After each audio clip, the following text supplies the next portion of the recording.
Hi everyone, this is Gary Wilson and welcome to this week's live Path to Prosperity weekly webinar.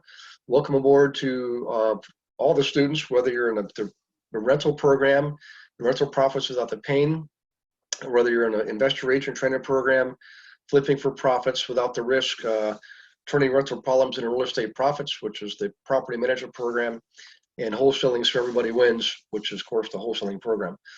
Soon to come commercial. We're getting towards the end of the commercial development. I think we got 2-3 more sessions to go, and it's going to take several months for that to be transcribed and edited in an educational format. Then you guys are all going to have access to it, okay? So keep an eye out for that. I'm going to guess November, but it could be sooner, it could be later. It just depends on the editors and publishers and the printers and all that kind of stuff. So in any case, a little bit of housekeeping. You'll notice that by default, you're in mute mode. You can use your chat box to post questions, and please do so. That would be great. This is being recorded, and as always, remember to look for the email the next day from Beverly, because it has updates to the systems, updates to the schedules, everything you need to stay up to date on things and keep current with the training material. So if you could do that, that would be awesome. So let's go ahead and get started here. So Tony, I see you're on. Tony, I'm going to go ahead and bring up your property. Hang on just one second, that we were not able to get to last week. Let's see. Oh, here it is down here. Sorry. I think this is one. Okay, yeah. Carpenter Historic Building number 1. So we get 2017 figures and 2018 figures. And this looks like it's right off of QuickBooks Pro. I used to use this system myself in the early days of my investing. We eventually upgraded and started using something called Propertyware. Great tool, but can I tell you what, guys, QuickBooks Pro, man, this is the cat's meow. It's industry standard. Accountants all know it, use it, familiar with it, and so is the IRS, by the way. Okay, so I love having this information. Thank you, Tony, for getting this, because this is a wealth of information. I mean, we normally don't get all this. This is exactly what's being used to send to in a tax return. So let me bring up, I think this is, next one is the actual return, if I'm not mistaken. Let me go past this page here. There it is, Schedule 1065. There you go for 2018. So this gives us, this is a partnership form. So if you have LLCs, this is the form you're going to get. If you have returns, interest, dividends, profits, any returns from an LLC that pass through to you on your personal tax return. So today's session is not about taxes and tax preparation. I'm not a tax accountant. I'm not an attorney, but I've done enough of these. I mean, I myself have several LLCs, a couple of S corps, and when you have just take simple LLC in this example, the property owns the LLC. The income, the income on rental properties is considered passive income. It's also pass-through income, pass through to you, pass through your tax return onto your personal return, so that you don't have to file a whole bunch of returns. The government makes it so easy for us to have LLCs. Okay, so that's what this return is. This is what's going to be included in this person's federal tax return, and that's going to allow them to disclose what the property, how the property performed. Okay, down here we start to get into some numbers. So it took, let's see, distributions of cash and marketable securities. So this owner took out 27 grand. I'm just going to breeze through this tonight. I'm not really going to be going into this per se, but it's important is that you see this information, because this is the kind of stuff we look for when we look at properties. And the bigger the property, the more data we want. So you might want to write this down. We always look for the last 3 years of tax returns. We don't need the entire return. We just need, in some cases, you're using Schedule E, right? Schedule E to identify income, profits and loss from rental properties. Also, we want rent rolls for the last 3 years, and Tony also has rent rolls with this. We also want what we call the basic P&L, profit and loss, and that was the other document I showed you. So let me go back to that. Right there it is, right there. P&L, profit and loss. This is called the standard view, and we're going to drive off of this tonight. But let's go back to Schedule 1065, And the reason I want to show you this is you can see some valuable information. Oops, let me scoot back up a second. Sorry about that. So in any case, beginning of year, end of year, basically what you're showing is like a balance sheet. In fact, it actually says right there, a balance sheet. Whenever you file a return for a business entity, you've got to show a balance sheet and as well as the profit and loss. Okay, you got to show the balance sheet at the beginning of the year and the balance sheet at the end of the year. Okay, and you can see some there'll be some changes in here, like right here, less accumulated depreciation. So every year, the owner of this property is taking depreciation, excuse me, which you should do. The land is also accounted for. You don't depreciate land, so you have to account for how much of the property, in terms of dollars, you're saying is the land worth. Okay. Other assets. I'm not sure what they're putting in there because I don't know if I have the attached statement, but that's okay. You also have liabilities, and at the end you've got your net. This is what's liabilities and capital. That's what the IRS is interested in seeing. This guy's actually pretty flush. He's doing pretty good. He's got a pretty good sizable liability, but it also looks like he paid it off. So maybe he sold this or he's getting ready to sell it. I don't know. In any case, this is essentially Schedule 1065 and related 8825. This is what, if you have multiple rental properties, each of these columns would be filled in, A, B, C, D, right? So gross rents on this is 238,718. And then you've got to now subtract. So this looks like what we're going to see in a moment, which is on the P&L statement for QuickBooks. So you show your gross rents first, then you show your expenses. It looks like this owner did not spend any money on advertising, which was kind of neat. They did put in their auto and travel, which you can certainly do, cleaning and maintenance, insurance. And by the way, one of the things you want to consider, guys, is having this information as an example gives you a rough idea of what you can reasonably expect to spend on expenses. So if you're ever looking at a property and you don't have complete documentation like this, you can use something like this to help you fill in the gaps. Okay, if you're making assumptions. You know what? I just realized something. Hang on one second, guys. I bet you're all telling me you can't see that. Okay, so hang on one second. I apologize. Let me pull this back up and share. And there you go. Okay, this is the part I wanted to show you anyway. So gross receipts coming in. Okay, expenses, auto, travel, cleaning and maintenance, insurance. That's probably pretty reasonable. I think I had a property one time that was bringing in twice as much as this, about 500,000 gross, and I think I was spending 13,000 a year on insurance. So this is pretty much in alignment with that. And by the way, some of you might be pleasantly surprised by that insurance cost.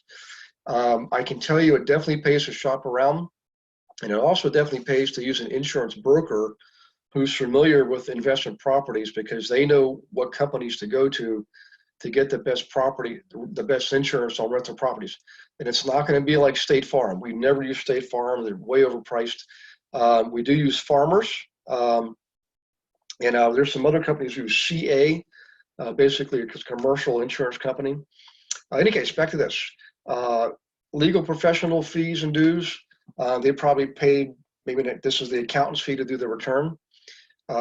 Interest, this is on your loan. So this is not the principal portion, but just the interest portion of the mortgage payments for the year.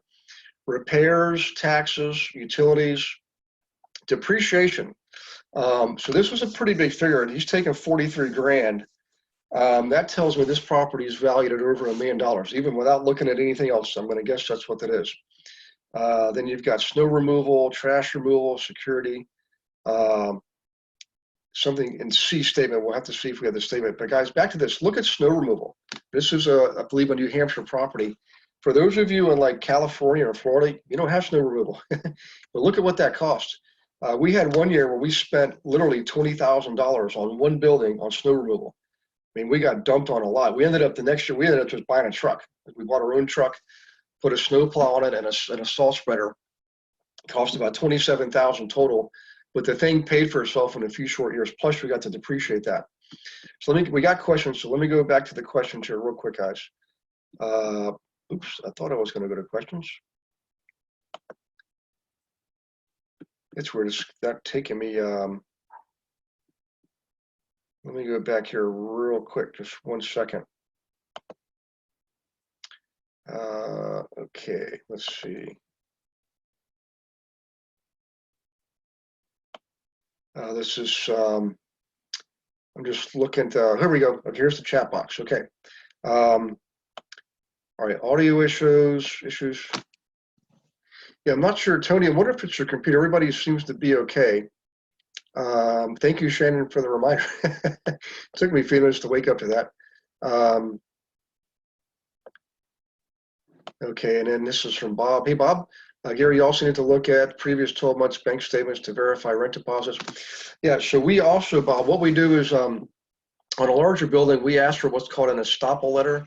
An Estoppel Letter goes to each of the tenants in the building, and it's basically verifying what the owner is communicating to us in the way of rents and deposits, okay?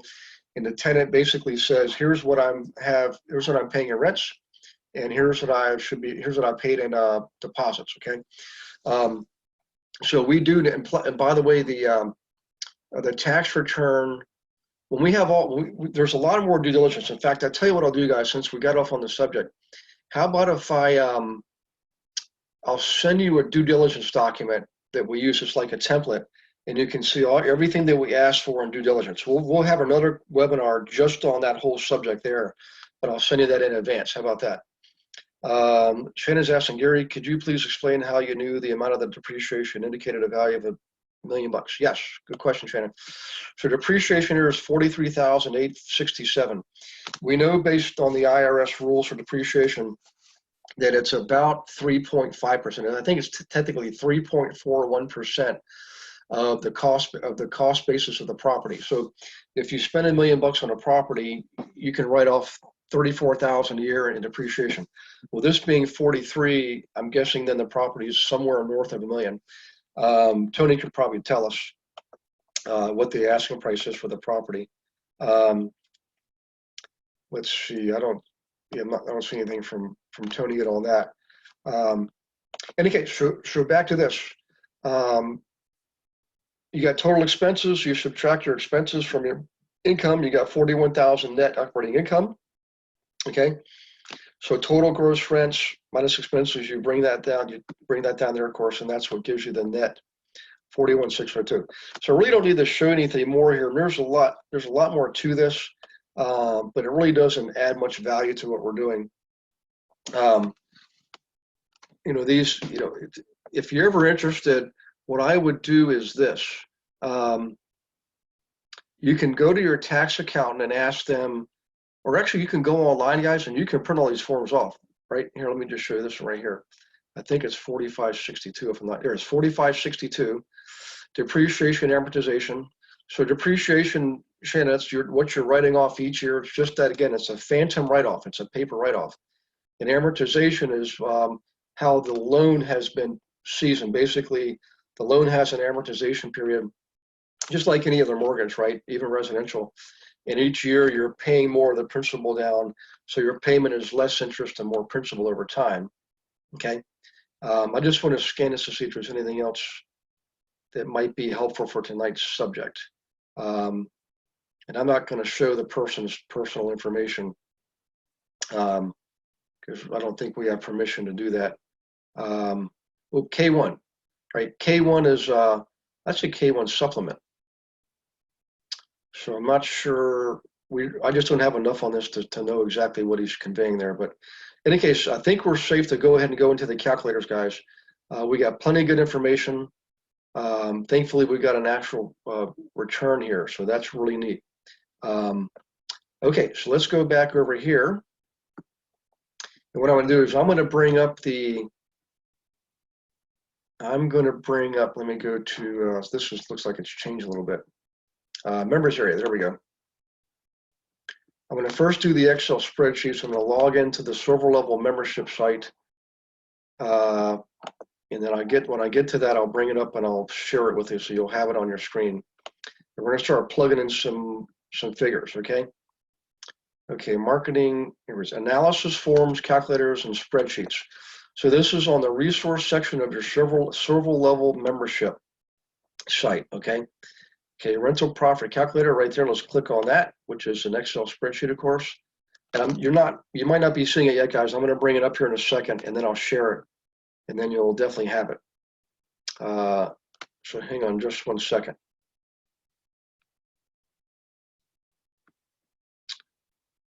Okay, let's see. All right, we're getting close. The internet just must be a little bit slow tonight. All right, so I'm going to go ahead and share that. That way it's going to be up when we have it. As the shared window is closed. Interesting. Let me go back here in 1 second.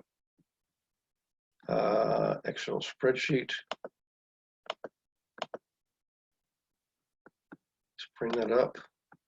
There we go.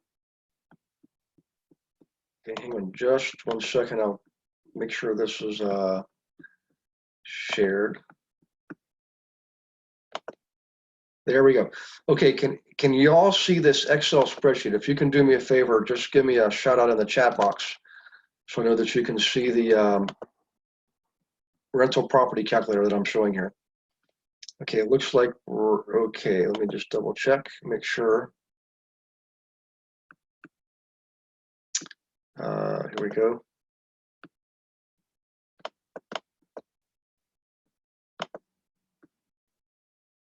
Okay, let's see more. Here we go. Okay, yeah, it looks like we're okay. Everybody can see that. Okay, so I've got to take some figures from this property. Let's go back here.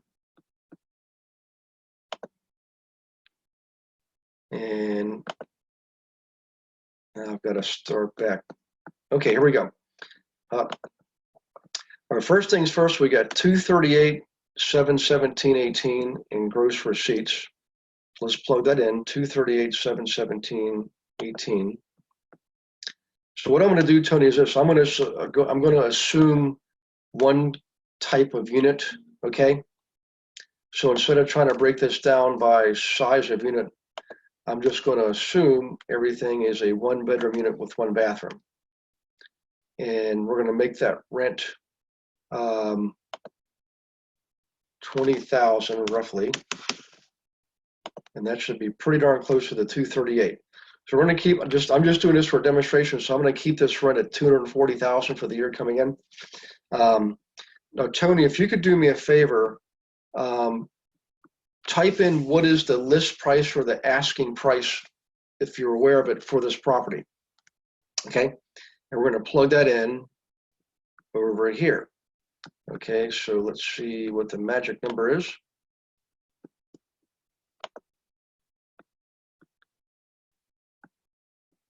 Okay, come on, computer. Whoop, there we go.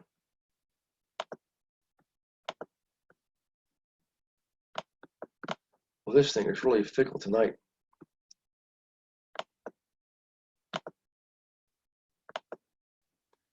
Chat. Okay, hang on. Let's just do this.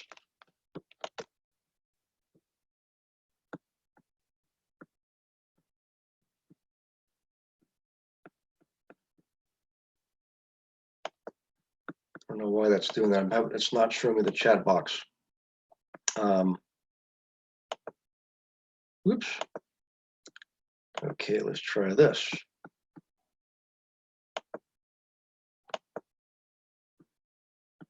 Chat. Oh, here we go. 1.8 million. Thanks, Tony. Well, that was a roundabout way for getting that. Okay, 1.8. So let's put 1.8 up here. And that should be 1.8. Okay. Now let's assume we're going to finance 75% of that. So that's going to be minus 450,000.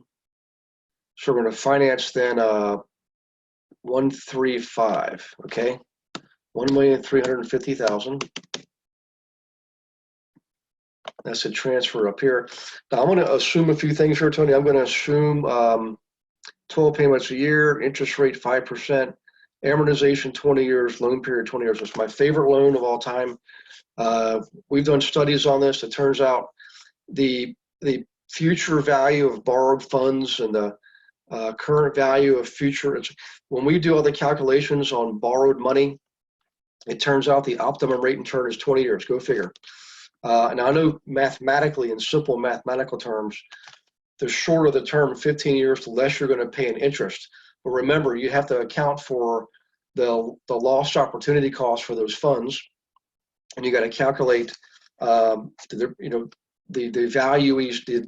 valuing of the dollar. Okay, there's all these factors, and believe me, when I was in class, it was a CCIM class, and we did this. Everybody was saying, well, shorter term, less costs, more efficiency. But the teacher that showed us this about 1,000 different ways proved conclusively that 20-year term and rate in terms and the amortization matching is the optimum loan. So there you go. Okay, let's do this now. We got the rents, and we got the purchase price, we got the loan amount, we got the loan payment. Okay, we can always change this, which is what we're going to do. So we're going to assume a 3% vacancy rate. Actually, I don't know that that information gives us that. Yeah, normally on these, what you'll have is total gross receipts. Then you'll have loss due to vacancy. You can also then throw in their additional income, like from laundry and storage. This guy just gives us straight total rental income. Okay. So the next thing we see is automobile expense of $53.85. Okay. So let's see if we have automobile expense in here. And I don't know that that's on this form, but we'll find out here in just a second. I think that it is, or if it's not, we can add it. Basically auto and travel. So if you see it when we're scanning down, just give me a shout out and I'll plug it in. Let's put it here. Let's put auto and other. And what was that figure again? Hang on one second. 53.85. Okay. 53.85. Here we go. 53.85. Okay. Let's see what else we've got.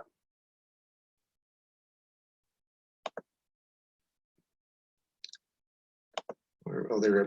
Let's see here. Cleaning 62.82. That's going to be up here. Oops.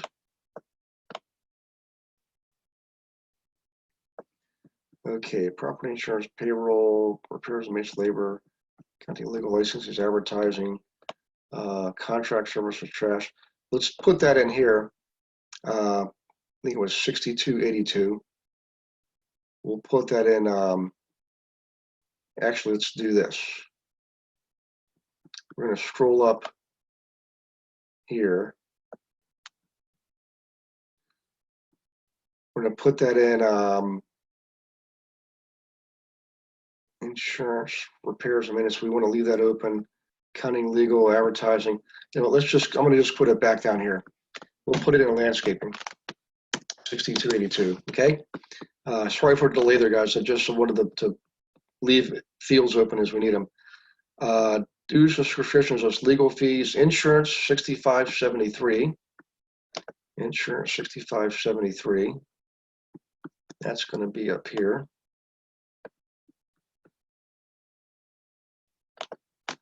$65.73. Okay, let's go back and see what else we got. Dues and subscriptions, $22.47. I'm going to put those in permits and fees. I just lost track of what that was. $22.47. Sorry, $22.47. $22.47. $22.47. Okay, let's see what else we got here. Interest. We're actually not going to account for that right now. We're just calculating the cap rate. We'll do that on the next one. Okay. Lawn care, $47.98. Lawn care, $47.98. That's down here. $47.98. $47.98. Okay. This thing's starting to get kind of expensive. Meals and entertainment. Oh boy. This guy's putting in travel, meals and entertainment. I guess every time he goes to see the property, he must eat steak and lobster. I don't know. When we have meals and entertainment, guys, we use that in different entities like our S corps because they're service businesses. But ownership entities, straight LLCs, the IRS generally does not want to see a lot of meals and entertainment and a lot of travel and stuff like that. They'll let you have some travel. But this guy has 5385 in travel. I don't know, but it's on his tax return. It's on his tax return.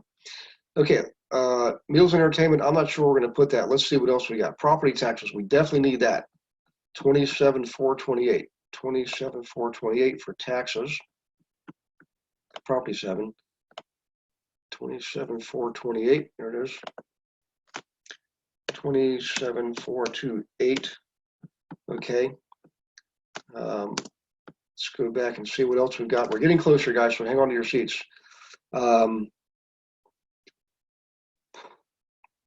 Repairs and maintenance, 25,272. Repairs, maintenance, 25,272. 25,272. Yeah, this thing's not going to, Tony, this one's not going to turn out to look like such a good deal. We'll see here in a second. Snow removal, we knew that was 7,500. Let's plug that in. 7,500. Okay. So far, we're up to 89,000, and we haven't even accounted for our debt services, which is going to be right here, 106,000. So right now we're down to 37 grand, 38,000 essentially on net operating income, but we've still got more expenses to put in there. Okay. Utilities, total utilities, 38,856. 38,856. Let's just put that in one big figure. 38,856. We'll put that right here. 38,856. Let's cross off the water here. Get rid of that. Let's get rid of labor because we already figured that out. Maintenance and repairs. Property taxes. Oh wait, sorry. This should be here. 27,428. 27,428. Whoop. 27,428. I'm going to zero this one out. Insurance, management. We haven't talked about management. Let's go back here and look for management. Income, uniforms, credit reports, advertising, promotions, automobile, cleaning, maintenance, just depreciation. We'll do that later. Interest, lawn care licensing permits, management services. There we go. He has 0. So let's go ahead and plug in. We're going to plug in a value for property management. Let's see if we have total gross receipts of 240. Let's call it 7%. So that's going to be 7,000, 14,000, and then another 2,800. So 16,800, or let's see, 1680 on management. Is that right? See, 7%. No, that's going to be more than that. That's going to be 16,800. So right now, Tony, I got a feeling we're going to be negative. Actually, cash flow is 1,366. So check this out, guys. The debt coverage ratio, DCR, that's only 1.013%. That's not enough for a bank to finance this. They need to see minimum, typically 1.25 on debt coverage ratio. That's essentially the amount of income left over after all these other expenses to cover debt. So you take the fixed or known cost first, subtract that from your gross receipts. That resulting net operating income is then what's available to pay debt service. And they want to see a ratio of anywhere from 1.25 to 1.75. So this one doesn't cut the mustard. Cap rate's not too bad.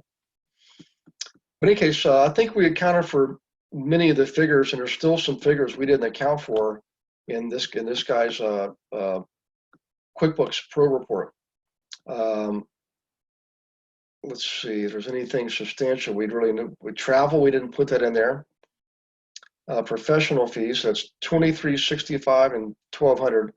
That's another $3,500 there. And let's just go ahead and plug that in, $3,500, and then we'll stop and start to massage this thing.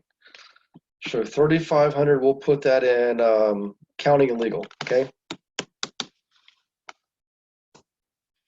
Now, negative cash flow, there you go, minus $17,500. So what can we do to this property to improve the situation? Well, we can change the rate term and loan. We can make that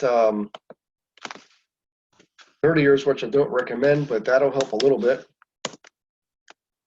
That lowered the mortgage payment, but not enough to make up all that money. Now you're still negative 20, no, sorry, you're in a positive 2,400 now, but let's see what else we can do. Okay. We can also raise the deposit. We can put down 30%, which is going to be, let's see, 30,000 times 8, 240,000. Is that right? Yeah, 240,000 plus another 30,000. That's 540,000. So we're going to knock off now. That's going to be 1,260, 1,260 for the loan. All right. That knocked our payment down. Whoops, hang on a second. I gotta do that over here. Sorry about that, guys. 1,260. Okay, there we go. So now the payment's 67.63 times 12, and we got the debt coverage ratio up to 1.1. Net operating income 8,100, 8,200 essentially. You know, all of these figures in here, they all came from his information. So it's not like we can knock this stuff off of here. We could possibly add additional income by adding some laundry and some stores, but I don't know that that's the case. What I'm trying to do is figure out how can we make this thing look like a good deal. So there's one more thing we can do, not knowing anything else, which is just simply lower the price. Let's lower it to 1.6. Okay, and then let's see what happens. And we're going to lower this. So 1.6, let's go back to 25% down. So that's going to be 250 plus another 150. That's 400,000 down. So that's going to be a mortgage at 1.2 million. Oops, let's do that here, sorry. Okay, and a down payment of 400,000. Now let's see if we got any benefit. So now we're at 1.156. We're getting close, and we got $1,000 a month cash flow. See there, 12,000 for the year. So let's do a little bit more deposit on here. Let's finance 1,100, and we'll put down 500,000. All right, and let's see what that does. Let's see if that gets us to over the hump. There we go. We finally got to 1.26, which is enough for a bank to take a look at that. Cap rate dropped 4 points to 5.6, but now we got 1.8, 18,000 a year, 18,500 a year cash flow. So Tony, there's some things we can do with this property to make it work. You know, but and I know the area. And I know that if you're gonna beat this cap rate and beat this price per unit, you're gonna have to go into different areas. You know, that's just really the bottom line. Quite a hike, but Springfield, way down in south and west of Boston, might not be a bad area to look at. There's other areas like Fall River. There's a good area, lower priced, I should say. Excuse me. I mean, there's some alternatives. So here's the thing is I want you to write down, guys. I know we just took a while to go through that exercise, but it takes a while to go through these numbers and do some what-if scenarios. I just gave you some basic ideas. If we knew more about the property, we might be able to determine if we can add storage or add laundry to add more income. We're able to see if we can take some of this utility expense here and pass that off to the renters. Okay, so let's go back to this person's figures on utilities. Look at that, electric, gas, and water. Now, I expect to pay water on my properties, but gas and electric, I generally pass off to the tenants. I meter everything separately, so because I don't want to pay all that stuff, all right? So there may be an opportunity here.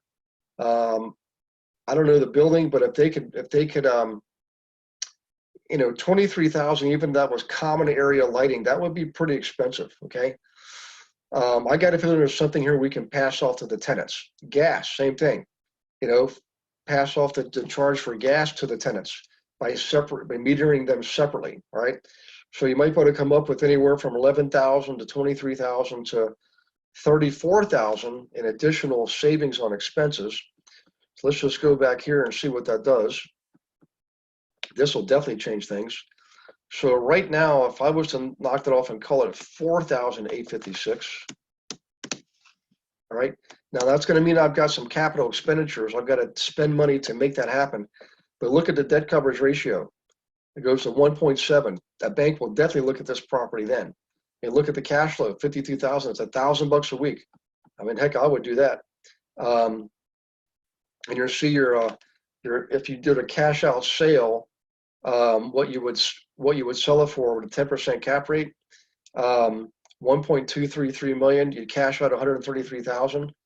You know, I might do this deal, but Tony, that's just assuming that those utilities can be spun off and metered separately and handed off to the tenants. Okay.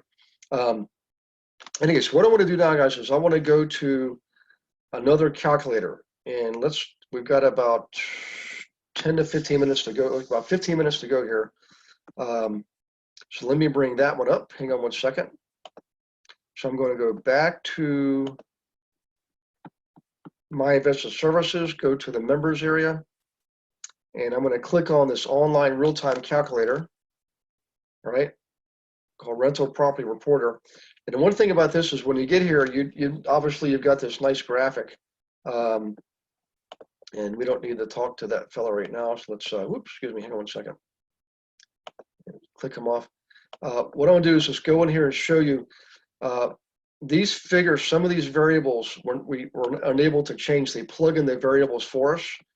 Okay, but we can plug in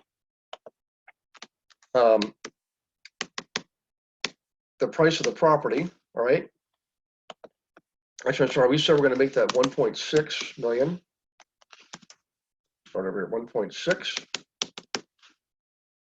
And we're going to put down 500,000. Oh, it wants a percent, sorry. I think we're going to make that maybe, what's 28%? Not quite it. Let's do 31%. Pretty darn close. Let's do 31.8. How about 31.5? Or 31.3? There we go. 500,000, $800 we're going to put down. 31% down. Not out of the question. We're going to mortgage 1.1. Mortgage rate we're going to say is 5% interest. They put in 360 months, which is 30 years. Purchase cost, that's the cost of you know, your basically carrying cost. Okay, so we're going to let that ride because we can't change these. I don't know why they don't let us change them. Monthly rent, as I think we said, 20,000. All right, right now cap rate's 15%, but that's not going to stay that way for a while because we're going to put in our expenses. So it's assuming a high vacancy rate. Right now across the US and Canada, vacancy rates are really low. I mean, hovering around the 2% mark, like somewhere between 2 and 3%. Rent increases, 4% on an annual basis of monthly rent. That's not unreasonable either. That's what's been happening for the last several years. Let's go into property improvements. I think we said we're going to separate gas and electric, so we might spend 40 grand on that. just to get our expenses down and increase our bottom line. Okay, property management 10%. We'll leave that. Of course, we can't change them anyways. Maintenance 1%. Insurance costs. By the way, maintenance costs, guys. A good question came up the other week. Maintenance costs are a reflection of the condition of the property. So the older the property, the higher the expense ratio. The newer the property, the lower the expense ratio. This is assuming a 1% clearly of a very, I would say, new property, or built in the last 5 or 10 years. Okay. Insurance costs, that's not out of the question. Point, 1/2 of 1%. Move in, move out car costs. I don't generally agree with this. They're assuming every time there's a move out, you've got an expense. Okay. So in any case, down here, sales price. This is if you sell the property later on. There's some assumptions here. It's assuming a cost of sale of 6%, appreciation of 4%, which again is in alignment. But what they're saying is if you held it for 5 years and these variables are true, you could sell it for almost $2 million. So if you bought it for 1.6, sell it for 1.946, that's a gain of 346,000, almost 350,000. Okay, now we got to assume the land has a value. Let's just say the land is valued at 3% of the total cost, 48,000. So your tax basis is 1.6 minus the 48. Right now, leaves with you 1.552. This is what you calculate depreciation on. Okay, property tax rate. Well, that's a good one because this property is in New Hampshire. You're going to have a higher property tax rate. But let's say it's 3%. Okay, that would be basically 30,000. A little bit more. Now let's make it 2.5. How about that? There we go. That's more like it. Okay, now let's continue down here because we're going to try to finish this part of the equation. I think everything's in place. We do. All right, now once you plug in all your variables, you're going to get some good information, and they're table formatted in tables. Okay, so initial investment of 500,000. Year one, you're going to basically have a cash flow of about 4,600. Year 2, year 3, year 4, year 5, of course, it goes up. Now, to think about this financial calculator, it doesn't account for all the other expenses. But remember the way we figured that on the other spreadsheet, this spreadsheet here, right? We figured we'd get it down to 52,000 a year, which is about 1,000 a week. Okay, so back to here. Let me just make sure you guys are actually seeing this. Hang on 1 second. Screen share. There we go. 61,000 is not too far off the mark, and it increases every year because we said rents are going to increase every year at 4%. If you add all that up over a 5-year period, you've got a net total of 478. Now, the year 5 it says 773. That's because you're selling the property in year 5. Okay, that's why that figure is so much higher than the previous year. So let's show all the details. By the way, real quick, let me just go back here for just a second. I saw something I want to show you. Return on cash invested, 95% return. That's the 500,000 you put in, not the 1.6 million. That's just your down payment. That's basically cash on cash return, but not on an annual basis over the life of the ownership. In other words, you're doubling your money in a 5-year period, and that's not a bad deal. You'll see internal rate of return over a 5-year period is 16%. There's a rule of thumb called the rule of 72. What you do is you take your return, divide it into 72 over a 5-year period, and this is what you'll get, internal rate of return. This is how long it's going to take you to double your money. You want to double your money in 5 years, and if you take 15% or 16%, divide it into 72, you're going to get about 5-year period. Okay, that's where that comes from. All right, let's go to the cash flows. So again, you start off with a deficit of 500,000. That's what you put into the property. It shows your cash flows again, and all of a sudden you take the 500,000, and you by the way, you add up all these rents, years 1, 2, 3, 4, 5. The total comes to 323. All right. Your sale price, if you did sell it in 5 years, is 1.946. You've got selling costs. Remember, we said selling costs are going to be I think it was like 8% or something like that. No, 5%, excuse me, or 6%. Selling costs would be 6%. That's going to cost you $116,000 over, carrying costs to sell the property. So your total taxable gain is $472,000. All right. So if you add or net up these figures, 500,000, 323, 1.9, 116,000, that's your taxable gain, 472. And it's assuming a 25% tax bracket, which means you're going to pay 122,000 in taxes on that gain. So the note payoff, you got to pay off the mortgage. In the 5 years you own the property, you've paid the mortgage down by about 90,000. So you're left with 1,011,000, excuse me. All right. So annual cash flows, again, you each year you got your cash flow coming in. In year 5, you include in that cash flow the proceeds from the sale. That's why that's so high. Remember we mentioned that before. Then you get your return on investment, your ROI details on a percentage basis. And you can see it goes up over the years. To start off with less than 1%, then 12%, 13, 14, 15%. And you add all those up, you got 64% gain on a percentage basis. And at present value, this is it's cash flows discounted by their hurdle rate. Their hurdle rate is 8%. That was something that was pre-filled up in here, and I'll show it to you. Let's see if I can find their hurdle rate. They're not actually showing us the hurdle rate.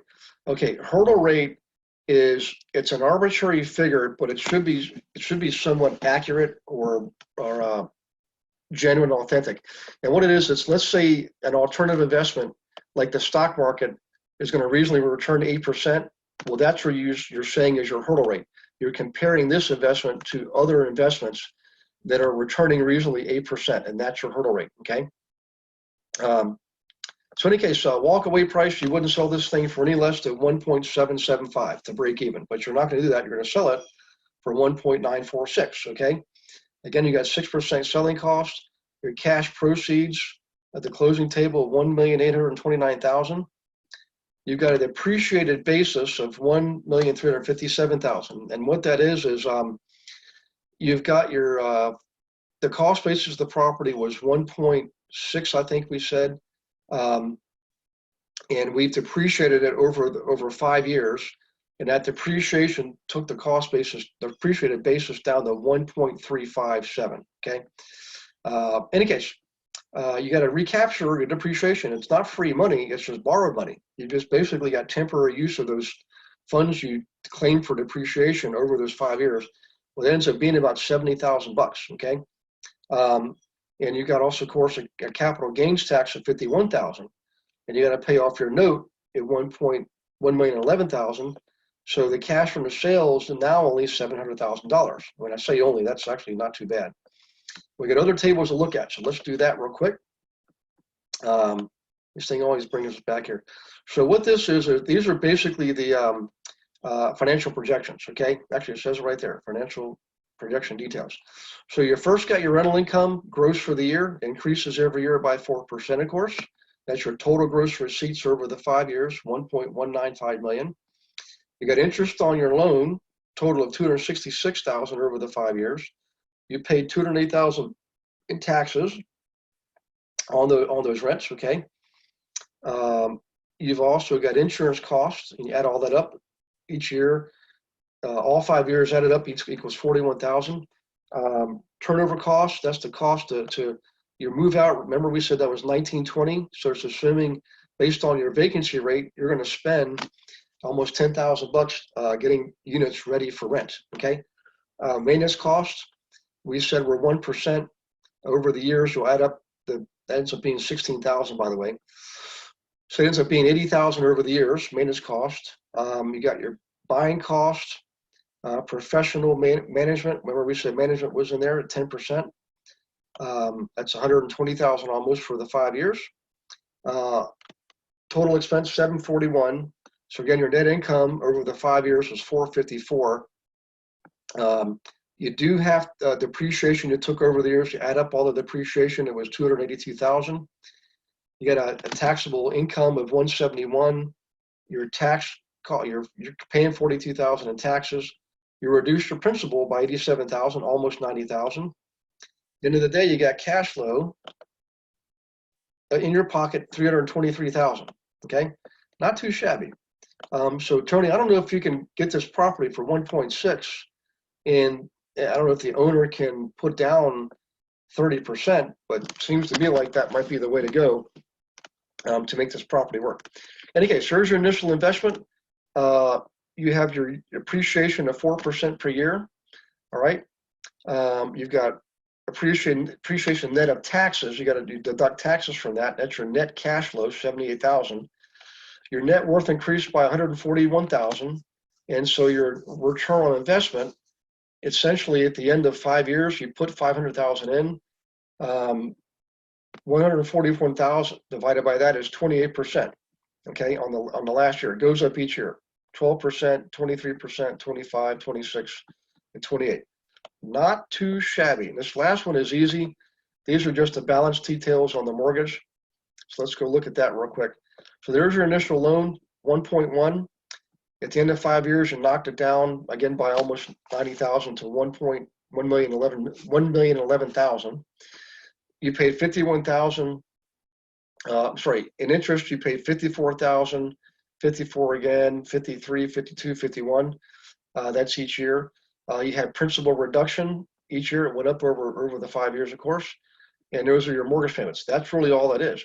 So guys, that's essentially it. So Tony, I generally use both of these. I use the Excel spreadsheet first to give me like a snapshot doing a what if scenario, calculating debt coverage ratio and cap rate. And then I use the financial calculator. Oops, excuse me. Let me go back to that. Here it is. Why isn't that showing me that? Oops. Let me reduce that. Oops, get out of here. I don't need that.